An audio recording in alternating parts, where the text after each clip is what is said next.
G'day hammerheads, welcome back to the bench, and today we have a very special episode. Now, I know I say that pretty much every time, but I really mean it this time. So today we are taking a look at this beautiful green machine here, the Hikoki DH3628DA. Let's see how she goes.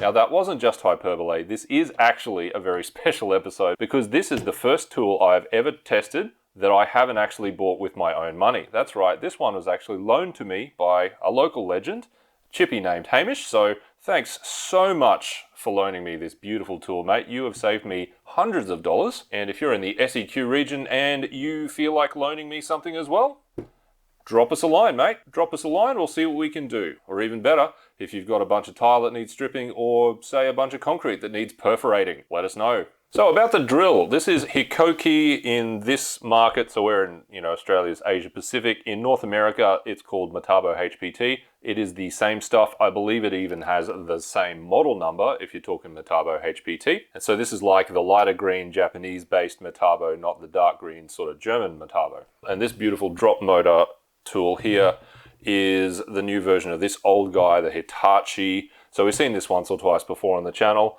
Obviously perfectly fine, but a bit heavier, a bit older. And being called Hitachi, obviously all the American women are always trying to use it for something. So I guess that's why they changed the name.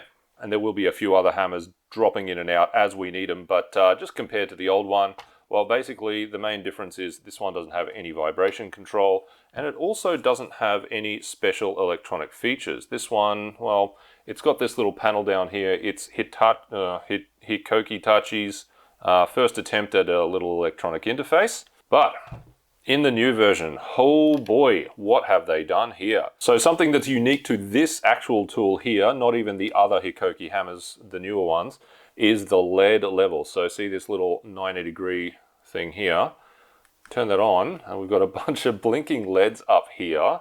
It's a bit like a Christmas show. But this thing inside has a level which tells you by flashing green or red if you're going to be drilling level.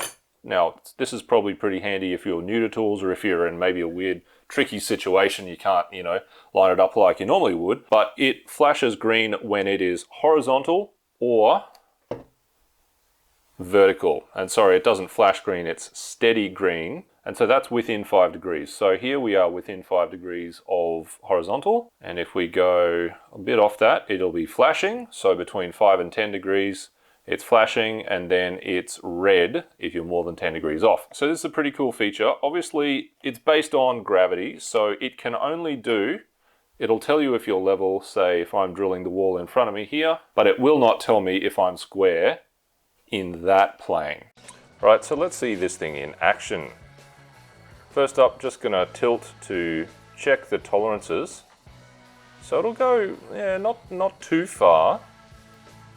So yeah, let's just drill a hole.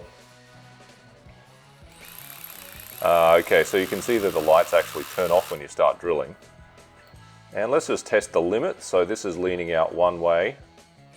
So that should be 10 degrees off. Looks like quite a lot actually when you're drilling. And let's lean out the other way.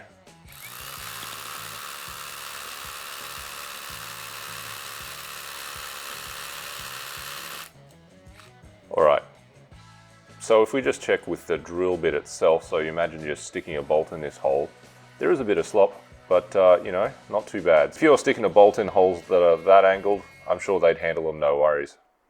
And yeah, if you're drilling within the steady limit, that's going to be perfectly fine for basically any concrete fasteners out there, These are not precision tools. There is already a fair bit of slop in your standard SDS chuck, even though the Hikoki one is very finely made. And also the kerf of the drill bits. It's not a precision tool, so within 10 degrees, I mean that's not too bad. So inside this drill is going to be a little acceleration sensor. So just like what is inside this little sensor here that I use. And if we take a look at the accelerations, orange and blue are around 0. And then the yellow is at -1. So it's -1 because it's 1g, gravity is pulling it down that way, and it's accelerating downwards, so that's why it's negative. So inside the drill is going to be a little sensor like that, and it can tell by doing a little trigonometry how far off plumb you are in whichever axis. So if we turn it up that way, now the blue trace, now the blue axis, that is around 1, so that means, you know, it's lined up with gravity. Now this drill does have the reactive force control, which is, you know, to stop it binding up, but strangely enough, it doesn't seem to use the acceleration sensor.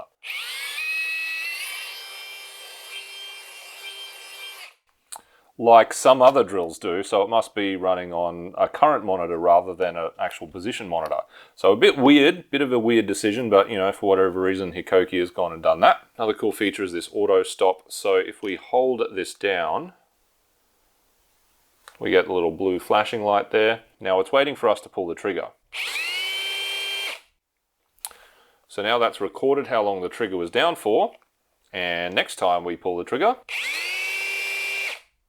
it'll drill for that exact length of time. So is that helpful for drilling? Well, let's go take a look.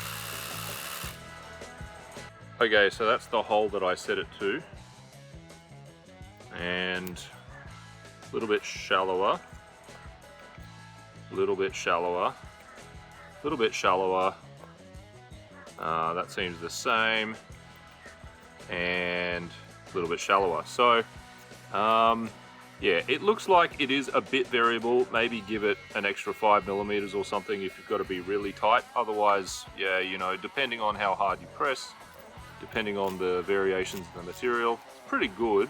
So yeah, it's pretty consistent, but you are going to want to fine tune that a little bit if you're actually going to be using it on the job site. But I can see that that's going to be pretty handy as long as your concrete is uniform at least. And if you ever pick one of these guys up, you may notice that it kind of like has this weird vibration kind of feeling to it. So what's going on in there is, well, it's the same as the other 36 volt Hikoki we tried. So this guy, you've seen it on the channel once or twice. It's basically the same tool in a different shape, but we'll take another look at him later. Inside here, there's a vibration dampener that's basically a weight on a spring. They call it the dynamic absorber. And if we look at the parts diagram, there's your leaf spring and there's your counterweight. So just bolted on the back of the gearbox housing there. So that's the thing that's flopping around. Okay, I'll put that there. There we go. See that yellow trace? There we go. Well, you can even hear it. Right now I can hear it. Hang on, let me get my mic closer. So there you go, another nice feature in there. Now, just to crowd the bench out even more, let me just show you the 18 volt version of the pistol grip, which we have also seen before, does not have that. So you can see how there's no ringing on the trace there. But if I bring back the 36 volt of that model, you can see there's ringing. So there you go. Some Hikoki hammers have that, which is really nice. Other than that, it's 3 mode, you know, drill only, hammer drill, little adjuster halfway, and then hammer only. Does fit a dust extractor, and that's all for now. All right, and let's look at the specs. Here we are, here's the star of our show. She is a little bit more expensive for some reason than the pistol grip, a little bit heavier, and they reckon the same performance specs as the rest of the hammers of that kind of size. 18 volts as well. All right guys, so that's almost it for the features, but let's get drilling and we'll continue. First performance test is 12 by 80 mil into 32 MPa concrete. See how they go. And just in case you're wondering what the performance difference is between these two, I'll throw in this guy as well.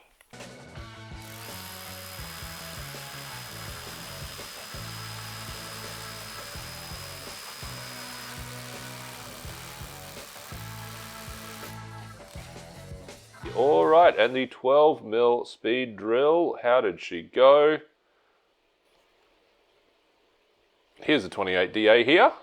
And compared to the pistol grip, actually a fair bit slower. So kind of weird result there, but not unprecedented. She's actually done about the same speed as the Bosch 28mm drop motor. So there is this mini cluster of bigger hammers back here. The majority of the absolute leaders in this board are actually 28mm or bigger. All right, so there's a bit more of a difference between these two tools than I would have expected. It's like, yeah, you do kind of expect that something like this might have a little less impact because there's less of the tool in line with the drill bit, like in this guy. All that mass, the motor and everything is in line. Also, this one has a vibration dampening handle, which may take a little bit of the impact out. And I did rerun that test a few times. It was still substantially slower in that case. So the last electronical feature on here is actually, it's got 2 speeds as well. So before we were on full speed, and let's try the lower speed.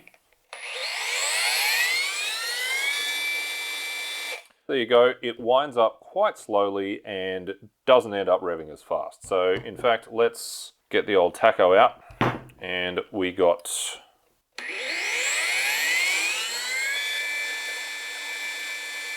about 700 RPM on low speed.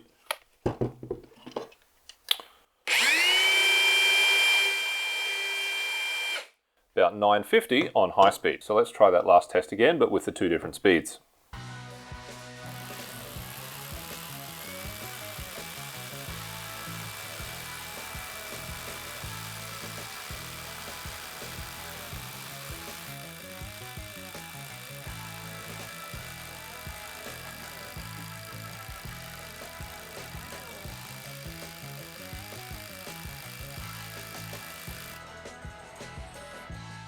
So Hikoki has thrown in another nice feature, which is pretty easy to do once you've got a button and like a brushless motor. So I really do like seeing that kind of thing being added, and Hikoki seems to be the best at it. They really do innovate in that kind of space. Anyway, more drilling. So next is the max capacity, well, usually max capacity.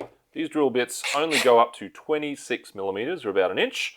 So if they're rated bigger, like these guys, that's what they get. Let's see how they go.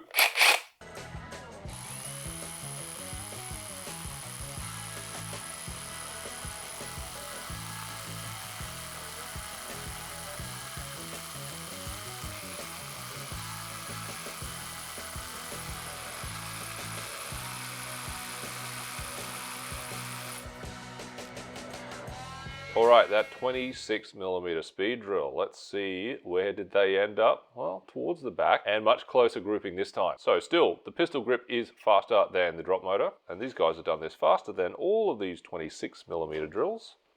But towards the rear of the pack are the 28s. Like that one, that one, that one. All right, so same deal. Drop motor, not quite as fast as the pistol grip. It does look like the vibration is taking a little bit of the impact out there. All right, guys, and one last drilling test. So I'm just working up a new hole test method.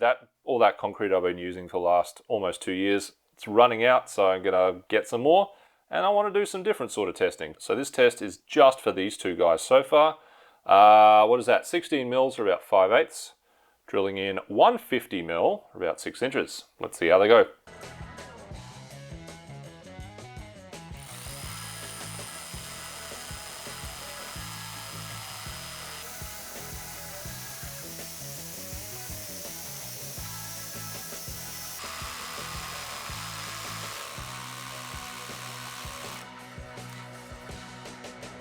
No graph for this, just numbers, but once again, the D handle, bit faster than the drop motor. All right, so there you go, guys. Pretty conclusive that this drop motor version is a very, very capable tool, firstly, but it is not quite as powerful as the 36 volt in the other configuration. Now, if you're in the Americas, you actually don't get a pistol grip. Maybe they think there are too many pistols there. They got a D handle for you, which is basically the exact same tool, just a different handle on there. Yet another handle. This guy is more sort of generated, more designed for drilling upwards because it's nicely balanced that way. This shape is just a more general all-rounder. Obviously, you can still drill upwards. So yeah, Hikoki makes some really bloody nice tools. Not only is this just an excellent color, now, controversial opinion, in terms of build quality, I reckon Hikoki is probably the best made tool that I've ever used aside from Hilti. I reckon they are second only to Hilti in terms of build quality. So if you're looking for some really good quality tools, I can definitely recommend Hikoki. I haven't used mine for years and years, but I know a couple of guys who have, and I've never heard bad things. If you've got stories of breakdowns or even, you know, just old unkillable tools, let us know, because, you know, I can't test every single tool for 10 years at a time. Now, if you've got any stories about, you know, yours broke down really quickly or yours lasted forever, drop them in the comments. That's exactly the sort of stuff that I cannot tell you. I've got maybe 10 or a dozen Hikoki tools, and I reckon they are all bloody beautiful. Plus, Hikoki is not that common out there, so if you are maybe getting a lot of people flogging your batteries because you run Milwaukee or Makita or one of the really common brands, hell man, no one's going to be stealing that, are they? What are they going to do with that? Sell it at cashies, I guess. And one other thing I like about Hikoki is the batteries are probably the easiest to remove out of any brand I've ever used.